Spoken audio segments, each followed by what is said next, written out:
Salut à tous. Aujourd'hui, je te présente la deuxième partie du résumé du livre « Les 7 habitudes de ceux qui réalisent tout ce qu'ils entreprennent » de Stephen Covey. Si tu n'as pas encore vu la première partie, regarde-la avant d'aborder cette vidéo. Dans la première partie, on a vu les 3 premières habitudes, celles qu'on appelle les habitudes indépendantes. C'est parti pour la suite. Habitude numéro 4. Penser gagnant-gagnant. Depuis notre plus jeune âge, nous sommes dans une forme de compétition perpétuelle. Certains écoliers sont classés de celui qui a la meilleure note au bon dernier. Il est donc normal et naturel qu'en grandissant, on se dit qu'il n'existe qu'une possibilité dans nos transactions, le gagnant-perdant. C'est-à-dire que pour que je gagne, tu dois être perdant ou l'inverse. Une autre possibilité est le perdant-perdant. C'est la pire des situations qui arrive parfois par vengeance et rancune. La dernière possibilité est le gagnant-gagnant. Pour que je sois gagnant, l'autre personne n'a pas besoin d'être perdante. Les gens efficaces sont guidés par l'esprit gagnant-gagnant. Ils pensent à l'intérêt commun en premier lieu et ne voient pas la vie comme un champ de bataille, mais plutôt comme une opportunité de coopération. Un exemple vaut probablement 1000 mots. Quand tu prends un taxi, tu échanges ton argent contre un service. Tu es emmené où tu veux et le taxi encaisse un billet. Quand je poste une vidéo sur YouTube, tu bénéficies des précieux conseils et de la valeur ajoutée que je peux t'apporter. Et toi, tu likes la vidéo et tu la partages sur les réseaux sociaux. Plutôt facile, pas vrai? Habitude numéro 5. Chercher à comprendre d'abord et à être compris ensuite. La communication est la compétence la plus importante dans la vie. Plus jeune, il nous a fallu de longues années d'apprentissage pour pouvoir parler, lire, écrire et communiquer.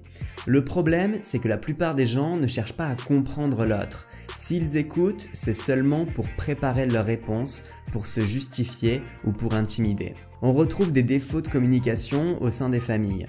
Plusieurs maisons sont devenues des hôtels pour passer la nuit, tellement les enfants et les parents sont déconnectés les uns des autres. Et cela, faute de communication. On vous parlera alors de conflit de génération. Il n'en est rien. La plupart du temps, les parents assènent leurs enfants de jugement et d'amour conditionnel. Le grand secret pour faire face à ce problème, c'est de savoir écouter dans l'intention de comprendre. Et crois-moi, la différence y est grande. Les commerciaux ont souvent bien compris ce principe. Les meilleurs d'entre eux ne vendent pas un produit, mais une solution à des problèmes et des besoins. Regardons rapidement les 4 niveaux d'écoute de Stephen Covey que j'ai un peu remaniés. La première est l'écoute avec évitement. On prétend que l'on écoute, mais en réalité, pas du tout. Ça ressemble un peu à ça. Ouais, génial, c'est cool. Le niveau 2 est l'écoute défensive. On écoute, mais pas totalement, et le but visé n'est pas un succès commun, mais plus le succès de nos propres idées. On va sélectionner ce que l'on écoute, voire même parfois seulement écouter ce que l'on aime entendre. Le niveau 3 est l'écoute attentive. Comme son nom l'indique, on va écouter attentivement notre interlocuteur et s'intéresser à ses idées, et cela même si l'on préfère notre point de vue. Le but visé ici est purement égoïste, obtenir un compromis. Et quand je dis égoïste, ce n'est pas quelque chose de négatif. Le 4e niveau est ce que l'on appelle l'écoute empathique. On comprend et on respecte le point de vue de l'autre et le but est d'atteindre la collaboration. On est dans la situation gagnant-gagnant où le succès visé est commun. Habitude numéro 6. Vivre en synergie. L'habitude numéro 6, c'est l'art de comprendre l'autre et d'accepter ses différences de point de vue, de perception et de caractère pour construire ensemble une forme de synergie avec les points forts de chacun. L'idée principale est que si plusieurs personnes arrivent à additionner leurs talents, la somme de leurs compétences sera plus intéressante que s'ils avaient chacun travaillé seul.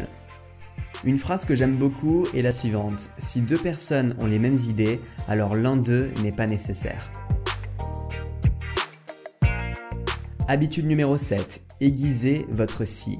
L'idée de cette habitude est d'investir pour être plus efficace dans le futur. L'auteur nous raconte l'histoire de Tom qui avait une scie rouillée par le temps et très peu affûtée. Combien de temps Tom va-t-il dépenser pour couper cet arbre? 5 heures grand minimum. Alors que si Tom prenait 1 heure de son temps pour aiguiser sa scie, il lui faudrait seulement 2 heures de plus pour couper l'arbre, ce qui nous amène à un total de 3 heures au lieu de 5. Alors, c'est plutôt cool, on comprend facilement avec cette petite histoire l'importance d'aiguiser sa scie, d'investir maintenant pour être plus efficace dans le futur. Mais est-ce qu'on le fait vraiment au jour le jour? Regarde, et si on prenait un peu plus de temps chaque jour pour se préparer soi-même des repas sains pour notre santé? Un autre très bon exemple d'aiguiser notre esprit, c'est de lire, s'informer, s'intéresser à ce que l'on ne connaît pas pour ainsi grandir. Et d'ailleurs, en lisant ce livre ou en regardant cette vidéo, tu as un avantage sur les autres. Pas mal d'études ont montré que c'est en enseignant aux autres que les idées s'ancrent plus fermement en nous et d'autres idées se développent plus facilement. Et c'est ce que je suis en train de faire là. Je ne lis pas uniquement le livre, je prends un calepin, je résume les meilleures idées et j'en fais même une vidéo. Et c'est en t'enseignant que je deviens moi-même meilleur. Alors n'oublie pas d'investir sur toi.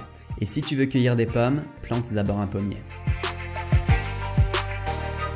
Merci d'avoir regardé cette deuxième partie, j'aime beaucoup l'idée de ce livre et je ferai bientôt une vidéo plus en détail sur les situations gagnant-perdant. J'espère que la vidéo t'aura plu, si c'est le cas, alors regarde la prochaine vidéo qui s'affiche à l'écran et surtout, abonne-toi.